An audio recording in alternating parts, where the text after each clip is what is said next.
Hello, my name is Tim Steele, and let's have a conversation.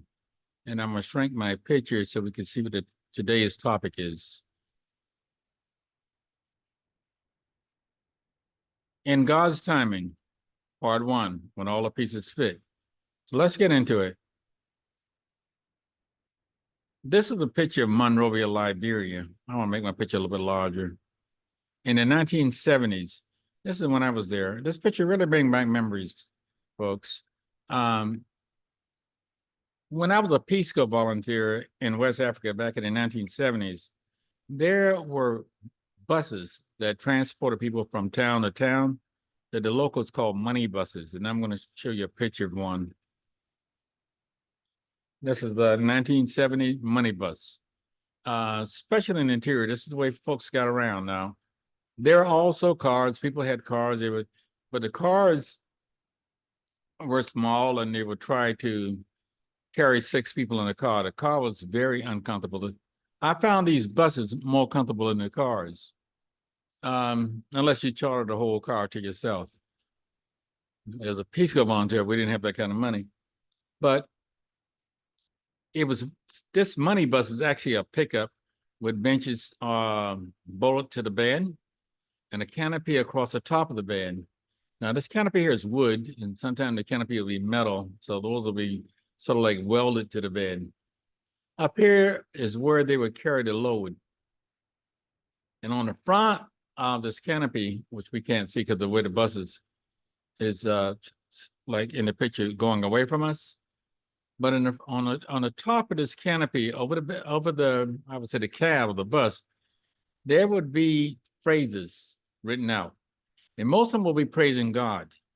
And one of the most common ones that praised God was God's time is the best. Now, I was in my 20s, a bit immature, a little naive, and I was a cynic, to say the least. When I used to read that phrase on that bus, I used to laugh inside. And I was to say to myself, you people want me to believe that you believe in God, and when I see all this voodoo and witchcraft and devil worship going on in this culture. Now, before you judge me too harshly, and that was wrong, but before you judge me too harshly, listen to me and let me tell you what I was going through. In this culture, being a Black person, I was, African American, and people got comfortable with you. They would ask you the question, do you believe in African science? Now, African science is another name for witchcraft, voodoo, devil worshiping. Now, they would ask this question to see if you were vulnerable enough that you could be sucked into this evil practice. Now, everybody didn't do that, and I'm not saying that everybody, no one believed in God, because you had Christians there, devout Christians. You had Muslims there. Now, these guys here in these African robes here, they are Mandingos. They are Muslims. And when you're on their buses at a certain time of the day, when they have to pray, they pull their bus off on the side of the road, take out their prayer mat, get on their knees, face Mecca, and pray. They were serious about their faith. So these are not the type of people would ask you a question like that. So there were some people who didn't do this. But to be honest, folks, I would say it appeared to me that the majority of the folks, not vast majority, but I would say majority of the folks saw Satan as a viable option when you need help, even advice.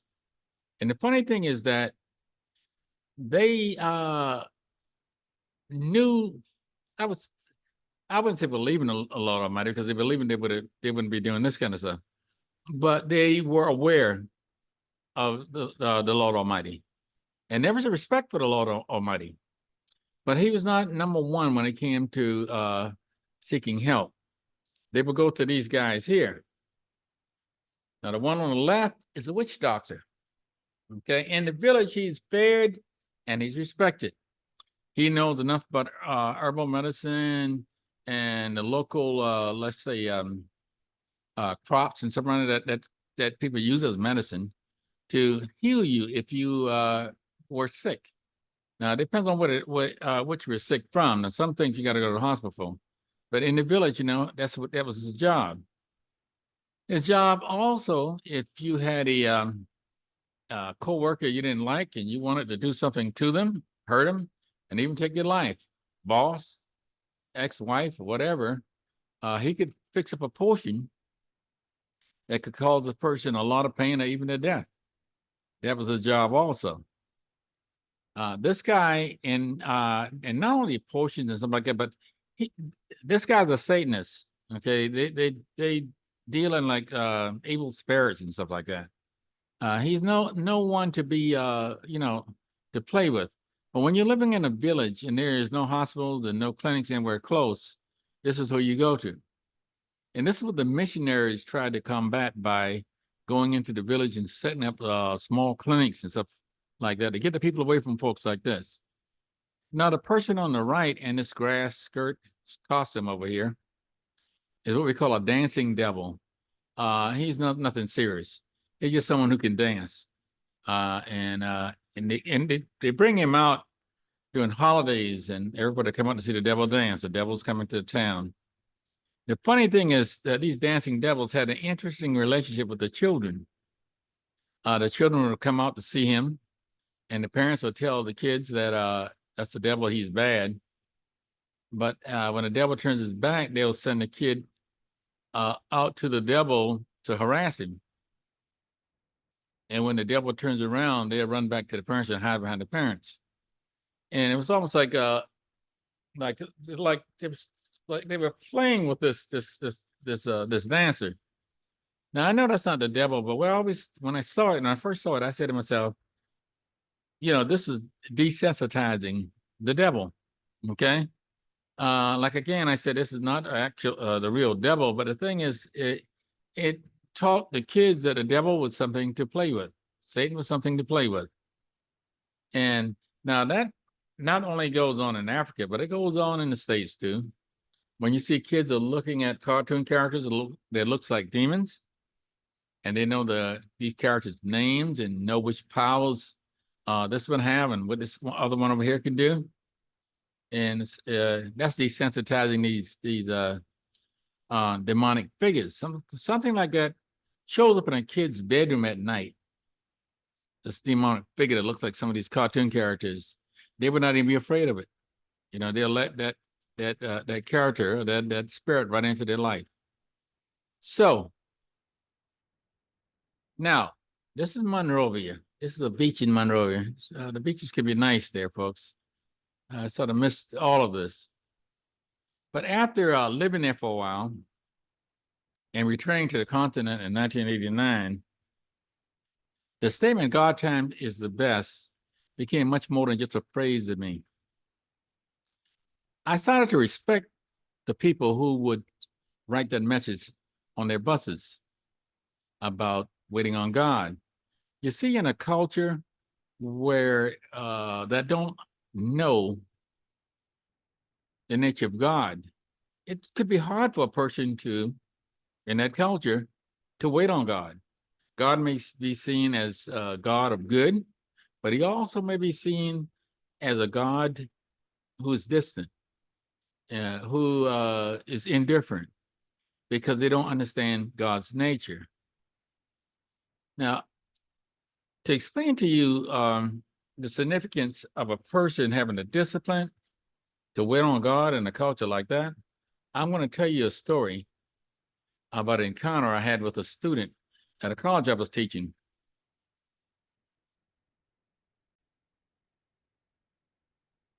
This is AME Zion. This is where I was teaching. Now, this is not the campus. When I was there in '89, the campus was in a place called Cinca up on a big hill. It was actually a big house that the school was in. It's like a big mansion, and it overlooked the Atlantic. Very, very, very good view of the ocean and sunsets in the afternoon when I was teaching my afternoon classes. Now, that building, folks, at the time was sufficient. School was only in existence for like 2 years.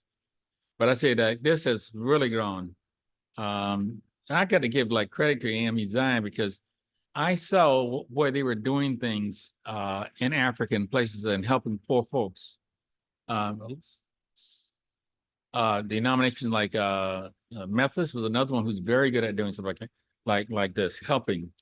You can see where the money was going. They was actually doing something with it. The Catholics, I am not big on Catholicism, but I got to give credit where credit is due. The Catholics are very big at charities and stuff like this. You can see where their money is going. And these denominations have worldwide ministries. And so you could, there's money to do things like this. But nevertheless, I'm glad that they not just pocketing everything. You can see where they're doing things. Now, when I was before my afternoon class, I was sort of standing in the front yard of the school, having a small talk with my students. And one student walked up to me and he asked that question, Mr. Steele, do you believe in African science? Now, the way you answer this is that you don't try to belittle the student or belittle the African science. Because if you do that, you may get the person angry with you, and they're going to want to show you that African science is real and you must respect it. But you don't have to respect it, you know. But the thing is, you don't want to anger anybody with this precious voodoo, with the precious voodoo. So I had a standard answer for the way I would answer this question, and it would be, I'm a Christian. I believe in God. And usually that was enough. The good thing is that the people over there would ask the question, they would not like harass you with it. They wouldn't keep on and on about it. Once you say something like that, it's like, no, I'm not interested in it. And they'll move on and leave you alone. And that was a good thing about that. Now,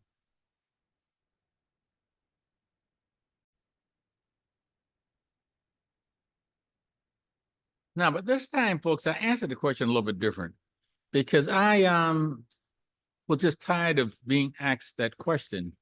So I say, what's wrong with you folks? You don't believe in God? And so the student looked at me like I was crazy. And he said, of course I believe in God. And he went on to say, God is the most powerful force in this universe. And he even added that even these witch doctors and Buddhist spiritualists, when they're fixing their potions and stuff like that, he said, like, when they are making these spells and potions and these other wicked practices that they do, at the end of the exercise, they always say, if God is willing, because they know that God is more powerful than Satan, and God can stop anything that they are trying to do. So they asked God for permission. And he wanted to impress upon me that even these wicked people know that there's a God. Okay. And so I said to him, I said, like, well, if you know all of this, you know that God is more powerful, why would you go seek help and advice from Satan? Why don't you just go to God? Now, the next thing he said, it shocked me. It actually, I couldn't even say anything. And I'm going to put it up on the screen what he said, but, I was speechless. And this is what he said. Now, I have up here the student's rationale, but I'm going to, I'll be honest to the student. Now, the student, it could be his rationale, but he says that, well, he don't feel this way, but this is the way these people feel. A lot of the people feel this way. Now, so it says, he said, it is true that God is stronger, but Satan is quicker. Okay. Now, I don't know if you get what he's saying, so I'm gonna explain it. What he's saying is that when you turn to Satan for help, Satan is immediate. God works in his own time. He may help you later on. But if you want like quick action, you want results right away, you turn to Satan. And that's what I'm saying. The people in this culture, that's the way they felt for the most part. Now I'm going to say to you that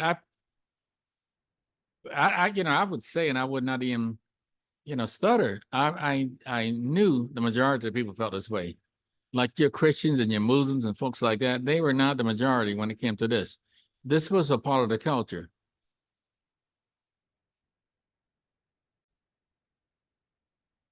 Now I was looking for a picture that sort of maybe sort of like mirror the expression that I had when I heard this. And I think all the pictures I look at, this one here seems like it fits it the best. I was shocked, but I didn't want to seem shocked in front of my students. I want to feel like I'm the teacher and I kept my composure and all that. So instead of looking shocked, I sort of masked it as looking puzzled. Like I didn't quite understand what this guy was talking about. But I did understand. I knew exactly what he was saying. I just couldn't believe what I heard. So and what shocked me, folks, was not like he revealed some new knowledge that I didn't know. Like, okay, wow, I understand now why people seek the devil. It was not that. I was shocked in the way that it scared me.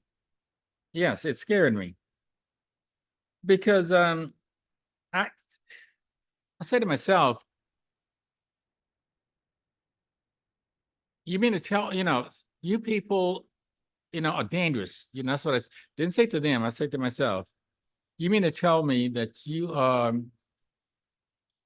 with your own free will, your choice, you're gonna follow Satan because you don't want to wait on God? I said to myself, I need to keep my distance from people over here who think like you do. Again, to myself, I didn't say this out loud. And so when I started to reflect back in the 1970s, when I used to see this phrase on the money buses, God time is the best, I started to feel that I'd owe those drivers an apology because they were way ahead of their time when it came to this. They were, I would even say, they got it. They were telling the folks even back then that wait on God and don't be deceived with Satan's shortcuts.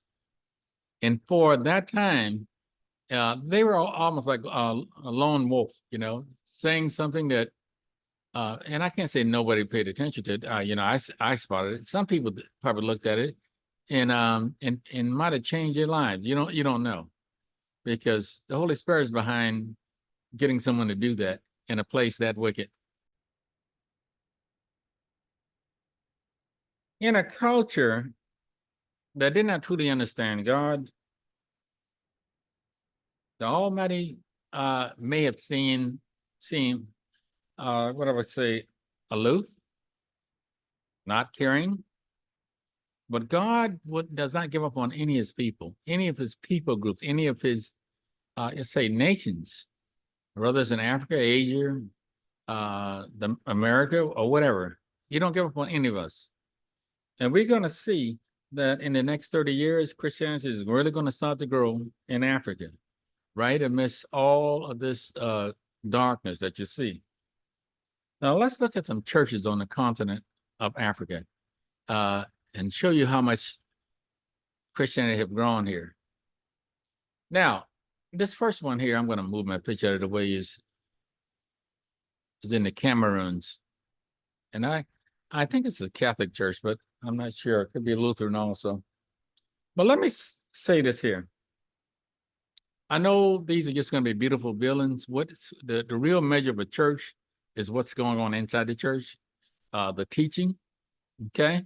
But for someone who live in Africa, I am glad to just see the building. I'm glad to see that the structure is there, okay?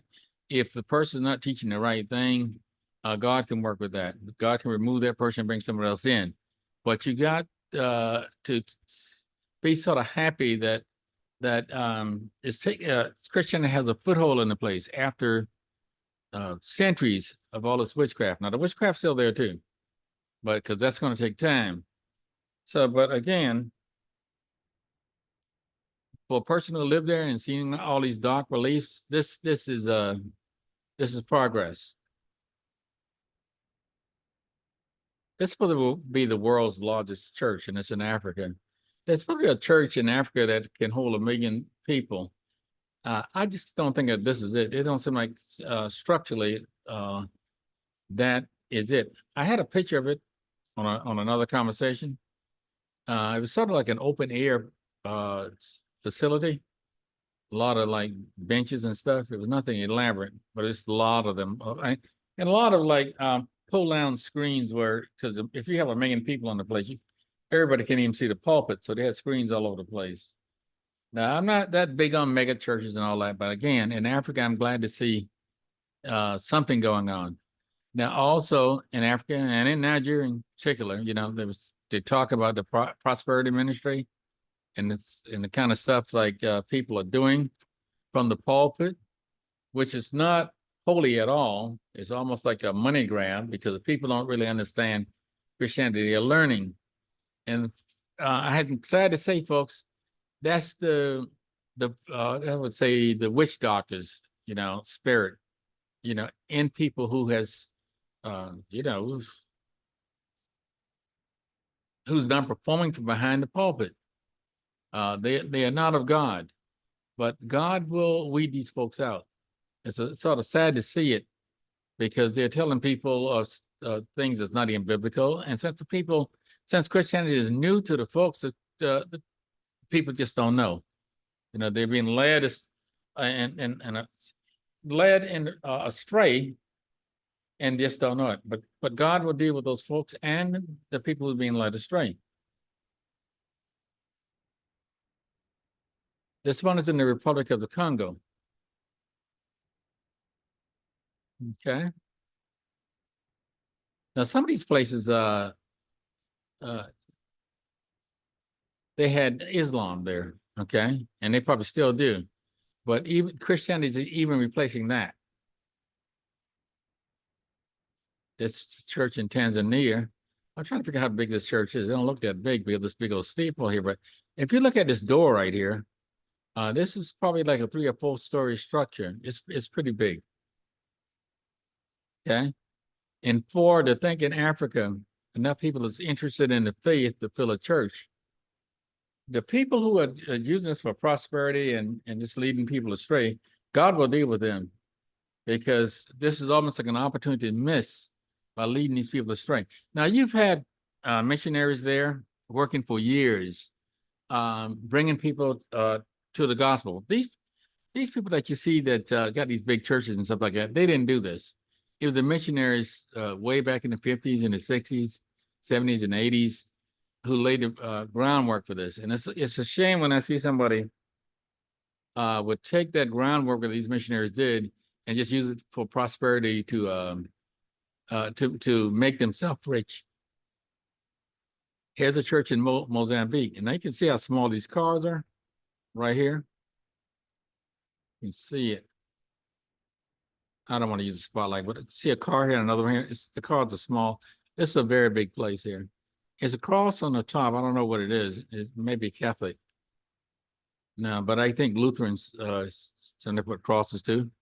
I've even seen Protestant churches with a lot of Protestant churches put crosses on it, and that's a symbol of Christianity. It doesn't have to be Catholicism. This one here is a Lutheran church in Liberia. This is where I spent most of my time. And nice structure. Okay. Again, like I said, it depends on what's going on in the church, but just get the people in the church. God will deal with the person that is leading the congregation. Okay. And I think that's the last one. No, it's another one more.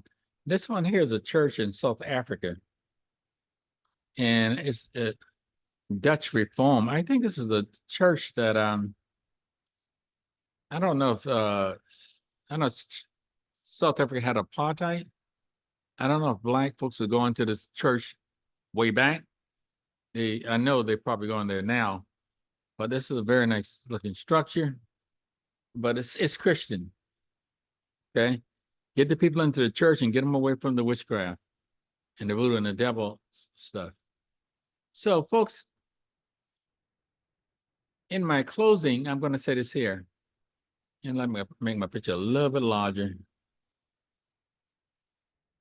If God seems far away from a people, and guess who moves?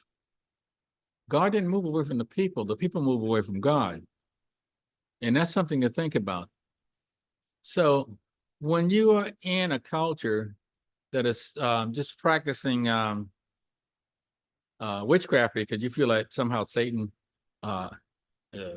is, I could even almost say that in these people's minds, that Satan is almost, they almost see Satan as more reliable because Satan reacts faster. Satan reacts faster because he's trying to trap you. Okay? God moving his own time because God is fixing things around you, getting pieces together around you, factors together around you. So when he moves, you're going to be successful. When God blesses a person, even when God chastises a person, other people's lives are intertwined with our life. So when God moves on you, whether he's blessing you or chastising you, other people may be affected. So God is moving in the background, moving things around. And the main thing is, folks, as you wait on God, it's not like God is going to be late on anything because he's control of everything. For Joshua, he stopped the sun. You feel like he can't stop a bad event from occurring in your life because he wants to also prosper someone else as he prosper you. Maybe it's a friend, family member, an associate, whose life may be intertwined with yours. So I'll stop it here. So folks, please like and subscribe. It's still a new channel and I'm trying to get it to grow. And put something in the comments. I have a lot of love for Africa. I was there in the 70s and I went back in the 80s. And every time I went to there, I would come back with malaria or something. So the last time my malaria was really, really bad. So I sort of stayed away from there. And that was not where God wanted me. That's where I wanted to be, but that's not where God wanted me. So at some point, I stopped trying to be rebellious and do my own thing and start being obedient to God, and my life just completely changed 180 degrees. Okay. So folks, to the next time.